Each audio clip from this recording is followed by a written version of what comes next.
This is Rebecca Fillmore, and I want to welcome you to Her Inspired Mind podcast. Each week, I will be helping you strengthen your mind, be inspired, encouraged, and empowered. Be sure to hit that subscribe or follow button so that you don't miss out on any future episodes. And if you aren't yet, follow me on Instagram at Inspire Her Mindset for daily inspiration.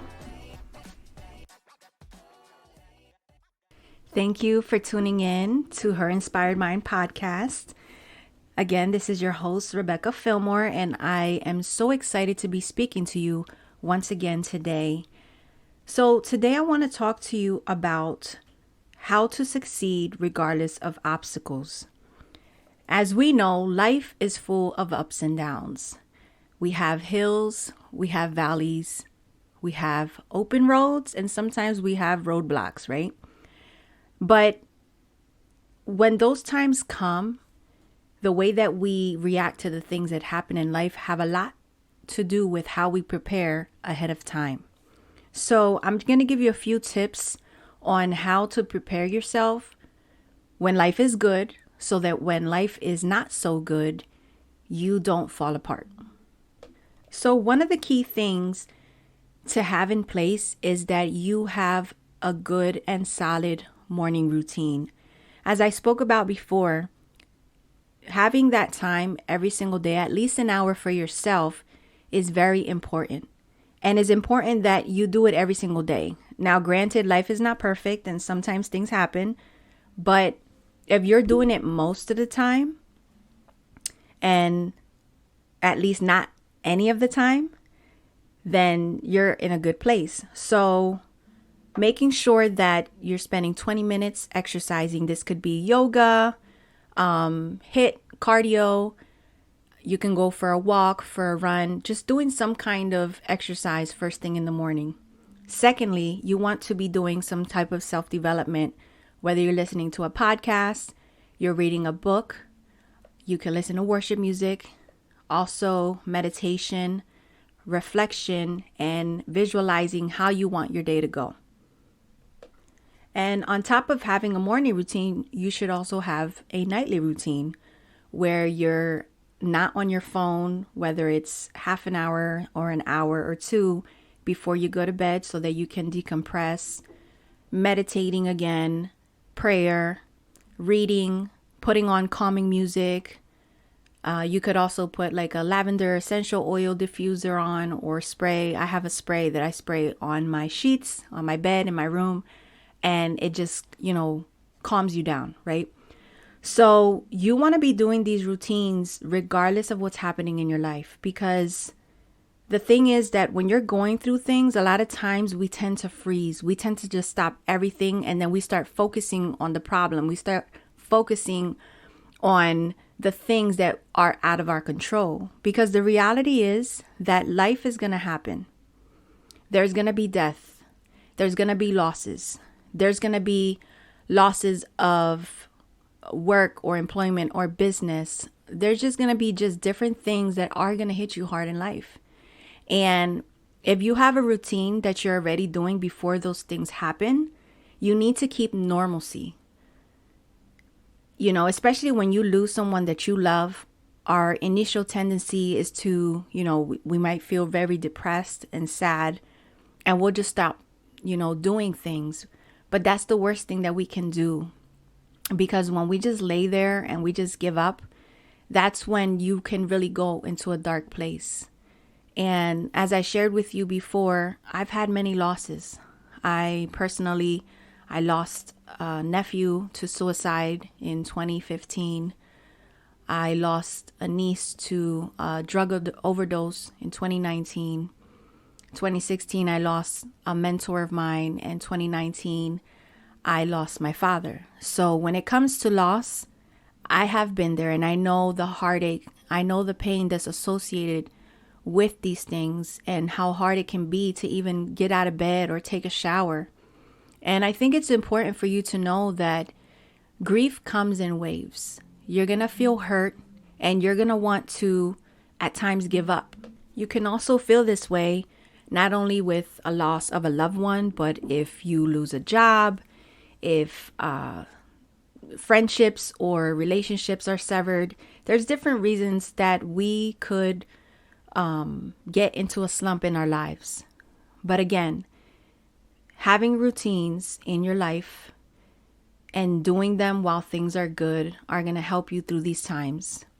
Not only having solid morning and bedtime routines are going to help you when life hits you, but also having good people in your life.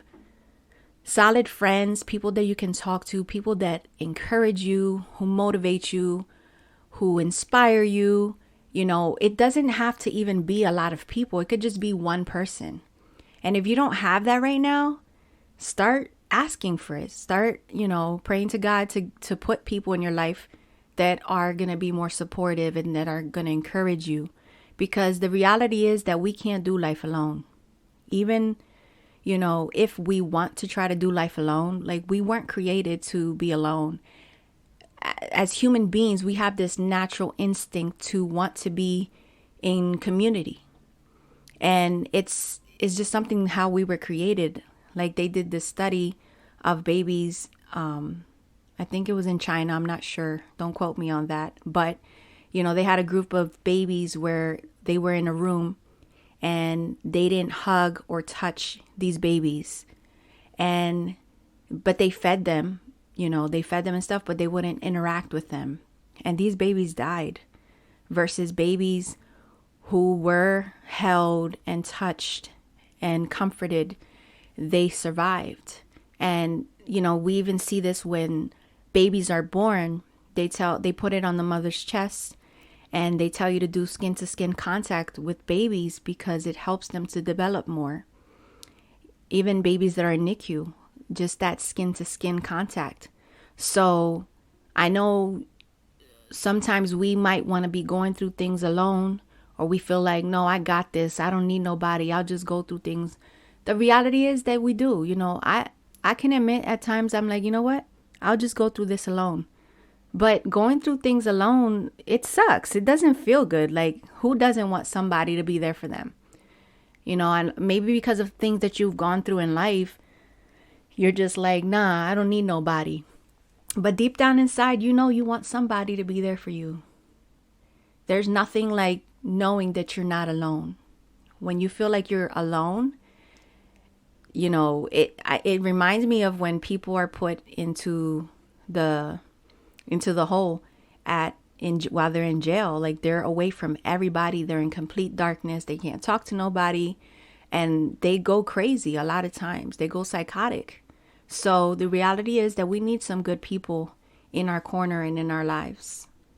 Another thing to do is that learning how to rest, not quit, but rest when you're tired, when you're feeling burned out, is very important. Because if you're always on the run and you're always staying busy and you're always doing something, you don't have time to recharge. Sometimes you need to unplug. It reminds me of like when my internet isn't working or when my TV isn't working. They tell you unplug it for 30 seconds and then plug it back in and it should work. And it's the same thing with us. If you're constantly working, busy with this and that and the other, and you're not taking time to rest because you might feel guilty, that's another subject. But if you don't take time to rest, when life hits you with something hard, it's going to break you. So resting is different than quitting. Yes, you're allowed to hustle.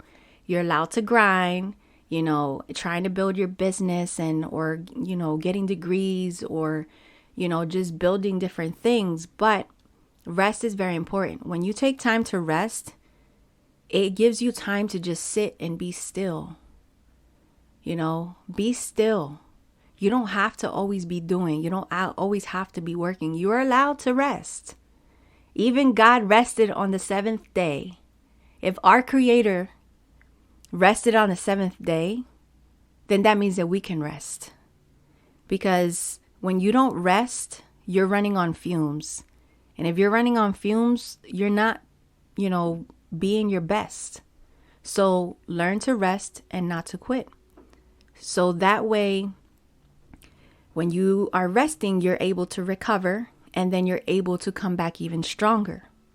And it reminds me also of when you're working out, you're having all these micro tears in your muscles, and you need to have rest days, because if you don't rest, your muscles aren't going to be able to recover, and they're not going to be able to grow, and you're not going to be able to get stronger. And it's the same thing with us. So make sure that you're taking that time. If you need more than one day, that's okay. You know, even in the book I'm reading of the 5 a.m. Club, this man is a billionaire. I mean, he has private jet planes, and he travels the world, and he speaks, and he does so many things. And in the book, it talks about that he takes 3 months vacation every single year where he's not working. I mean, I wish I could do that. Hopefully in the future, you know, could you imagine just going on a 3-month vacation, and he's like, I'm just spending time with my family, with my friends, having fun, swimming with dolphins and doing this, that, and the other. And his mentor does the same. So he talks about in the book just taking at least 2 or 3 days where you're not on social media, where you're not doing any kind of work, because he's like, your creative genius won't be able to flourish if you're always working. So please put time in your schedule to rest.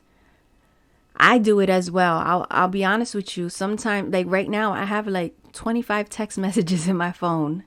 And last week was a rough week for me with my toddler. He's 2 years old, and he was just crying a lot and, you know, making messes everywhere and doing what he does.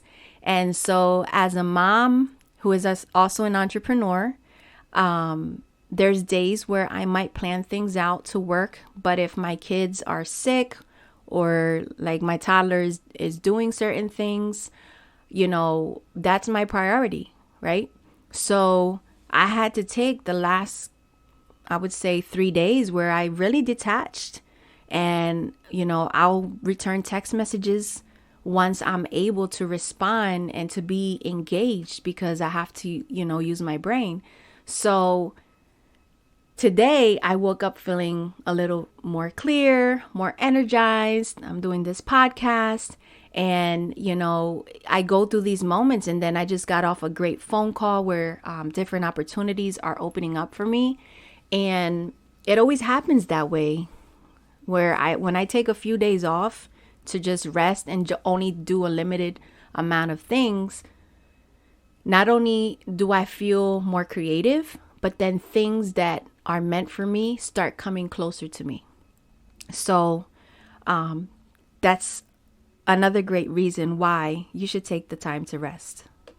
And I want you to keep in mind that when things are going good, I don't want you to be stressing about, oh my God, is this too good to be true? When is something bad going to happen? No, be present every day.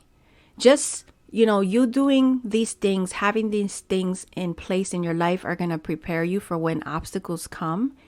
And just know that when those obstacles come, like right now, if you're going through something, I want you to know that this is temporary. Rain don't last forever. After the rain comes, the sun will shine again.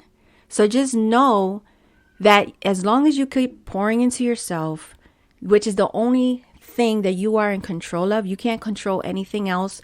Don't stress about what could have happened, what didn't happen, what you wish would have happened, because you can't control that. Whatever happened is out of your hands.